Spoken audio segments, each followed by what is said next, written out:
Okay, thank you. I agree with you actually. But I wouldn't be surprised if the answer to this question for many of you was pop. And that makes complete sense because pop music is so catchy. It has catchy melodies, catchy lyrics, catchy everything. And as you're about to see on this graph, pop music actually takes up more than half of the total genres of the Billboard Hot 100. But I want to bring this back for just a moment. I want to talk about my own personal experiences. So hi everyone, my name is Joe, and I love music. And the people at TED asked me why I'm qualified to talk about pop music and other genres of music in such a way. I am a seasoned musician. I have 2 performance diplomas in the piano, and I hold the principal cellist role in the Selangor Symphony Youth Orchestra. I have been composing and transcribing for essentially as long as I can remember, and I also had rigorous vocal training when I was young. Now, the reason why me and so many other musicians are allured towards music is that it's so easy to express something using the media. So, to really explain this, I'm going to use this concept which I'm going to call human expression. So, I'm going to play something. And this is a song that you would hear pretty normally on special days.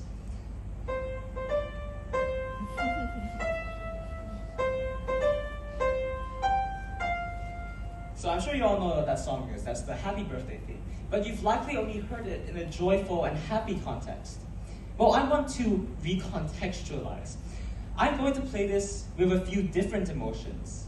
And while I'm playing, I want you to think about what emotions I'm trying to convey at that moment.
Notice how, when I was playing, I did not utter a single word. And that is the power of music, because I was able to make you feel the emotions of joy, sorrow, anger, fear, and finally, just maybe, a bit of hope at the end. But I feel that pop music is diminishing in this, as well as many of its related genres, but mostly pop. I feel that this is not in the content of pop music, but rather in the way that the pop music is actually made. I have many gripes with this. And to explain this, to explain why we are going backwards after a millennia of development, why in just 50 years we have lost this human innovation, I want to explain this with one very simple buzzword: technology. I feel that technology has overall had a detrimental impact on the music industry. So to explain this, I'm going to use a very simple analogy, which I've called the 3 Gs. You've gotten the 3 Ds today, now you have the 3 Gs. 1 G for gratification, 1 G for glitzing, and 1 G for genuinity. But let's dive a bit deeper. What do these 3 Gs actually mean in this context? First of all, gratification. This means to give someone pleasure or satisfaction. So as we all know, we live in a very fast-paced world, a world where people don't have time to listen to a 30-minute symphony. Instead, people will listen to what gratifies them in the fastest and shortest way possible. To prove my point, here is a graph. It's a graph of pop songs from 1958 to 2019. The white line displays the song length, whereas the green line represents the tempo. So as we can see, we reach a peak in 1992, but directly after that, that starts going down. The song length decreases from 5 minutes to 3 minutes. In a similar way, we can see that the green line tends upwards, meaning that the tempo is gradually increasing. So what do we see from this? We see that people want short and fast music to gratify them in the shortest and fastest amount of time possible. As a result, people will start closing themselves to different genres. They will start to stick to that one genre of music that works so well for them. And artists know this because artists are smart and they want the big bucks. Therefore, they start to churn more of the same formula out again and again and again and again and again. Because they know that it works. They know that it's what gives them money. So what do we get from this? We gain a stifling of human innovation, and in the same way, we gain a stifling of human expression. Now let's look at glitzing. Now, you probably have not heard of this word before, and to be honest, I didn't either until I started doing research for this very talk. Glitzing means to make something glamorous or showy, but in a very superficial manner. Now, this to me explains the state of modern music actually quite well. But to really delve deeper, let's go back 200 years ago. Take a look at this man. You probably have no idea who he is. But to us pianists, his face strikes fear into our very hearts. His name is Franz Liszt. Now, Franz Liszt was the titan of the piano. He could do anything. He could compose, he could transcribe, he could improvise, he could do anything. But one notable thing that Liszt did, actually, was he invented the very notion of the piano recital. Yes, those recitals that your parents probably forced you to go as a kid.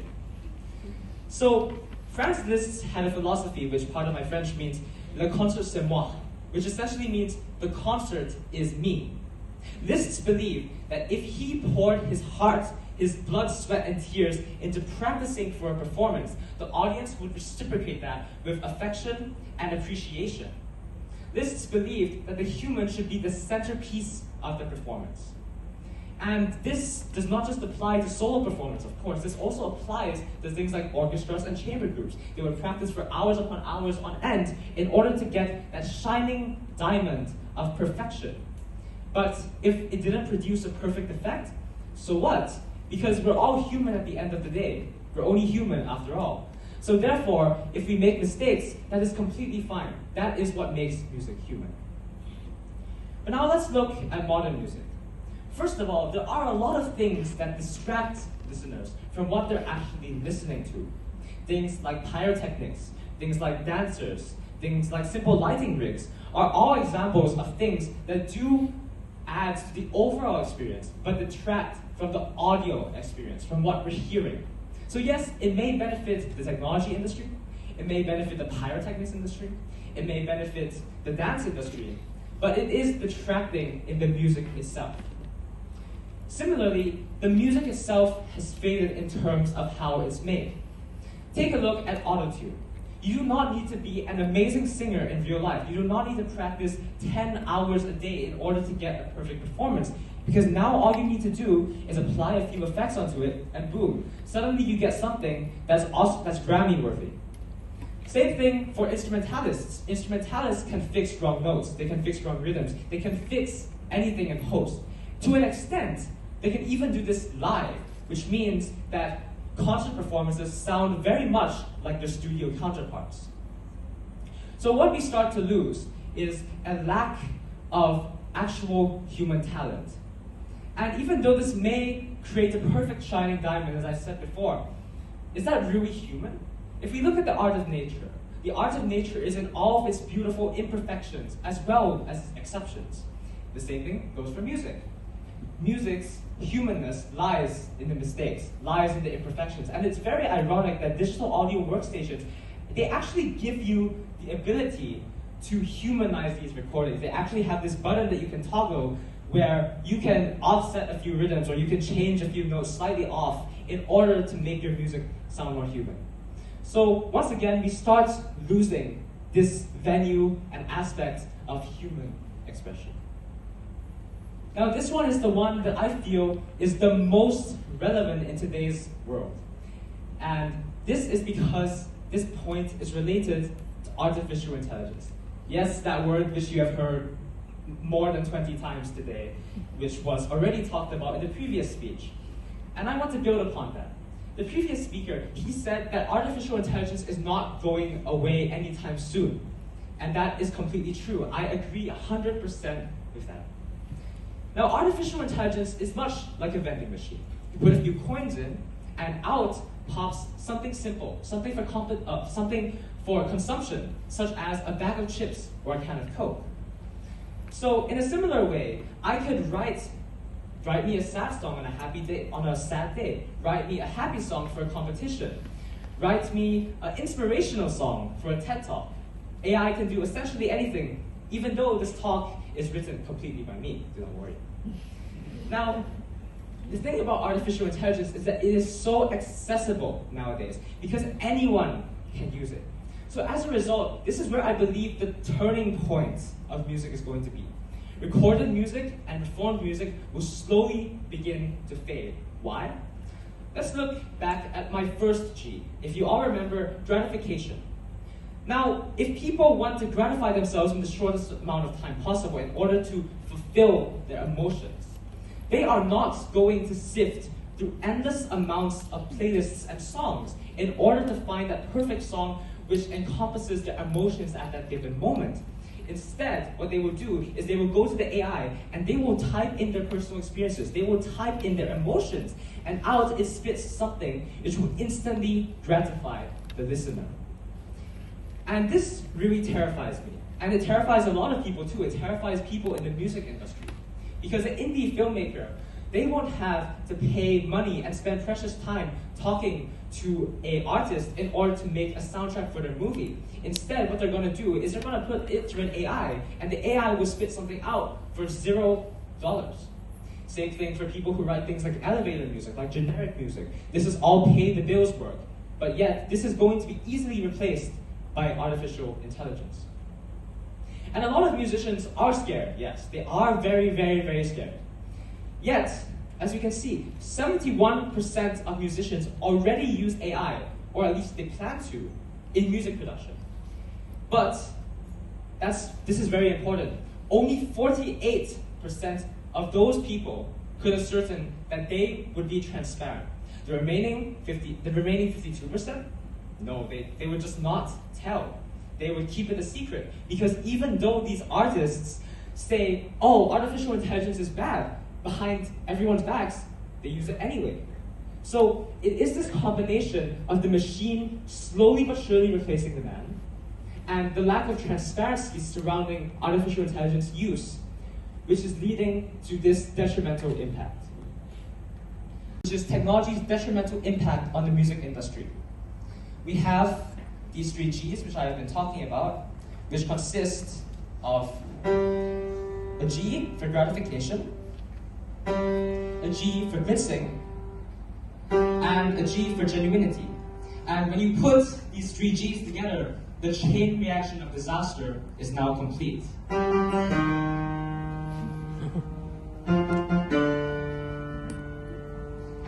That was Beethoven's 5th symphony, his Fate symphony, his F-A-T-E symphony, not faith, Fate.